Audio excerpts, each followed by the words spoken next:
এই যে ইউনিক খাবারটা এটা বানানোর কবে থেকে মাথায় আসলো আপনার যে আমি এভাবে বানাবো বিক্রি করব?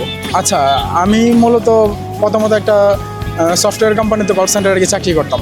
তো আমার সেখানে আর কি পোষাচ্ছিল না, যার পরবর্তীতে আমার মাথার মধ্যে চিন্তা ভাবনা ছিল যে আমি একটা বিজনেস করব, মানে উদ্যোক্তা হব।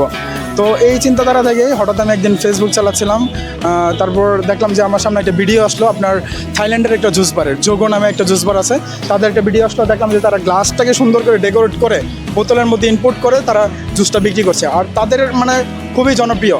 তো আমি ভাবলাম যেহেতু এটা বাংলাদেশে নেই, তাহলে আমরা এটা স্টার্ট করে দেখি এটা কেমন সাড়া পাওয়া যায়। তো আপনি ওইভাবে উদ্যোগটা নিয়ে সফল হয়েছেন আলহামদুলিল্লাহ। আলহামদুলিল্লাহ।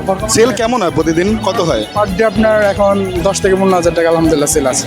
পার ডে যদি 10,000 টাকা 15,000 টাকা সেল করেন তাহলে মোটামুটি আপনার কত পিস সেল হয় পার ডে? আমার আজকে একটু প্রোডাক্ট কম নিয়ে আসছি, প্রায় অলমোস্ট 100 নিয়ে আসছি। এছাড়া আমি প্রতিদিন বিক্রি করি 250, 200-250 এরকম আর কি বিক্রি করি। আচ্ছা, এই যে বোতলটা, এই বোতলটা তো বাজারজাত আমি অন্য কোথাও দেখি না, তাহলে আপনি কিভাবে বোতলটা মানে কানেক্ট করেন? আচ্ছা, বোতলটা হচ্ছে আমাদের নিজস্ব কাস্টমাইজ করা, আমাদের পরিচিত ফ্যাক্টরি আছে, সেখান থেকে আমরা আমাদের নিজস্ব ডাইস দিয়ে আমরা কাস্টমাইজ করে নিয়েছি। তো দোকানটা কত বছর দিছেন? হয়েছে আপনার কোরবানি ঈদের পর থেকে আমরা আর কি স্টার্ট করছি।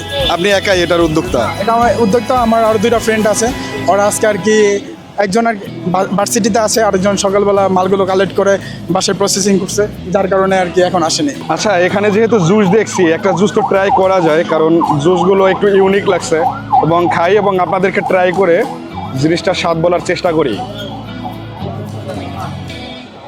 আমি খাইছি ব্যানানা শেক, দারুণ স্বাদ, অনেক ভালো।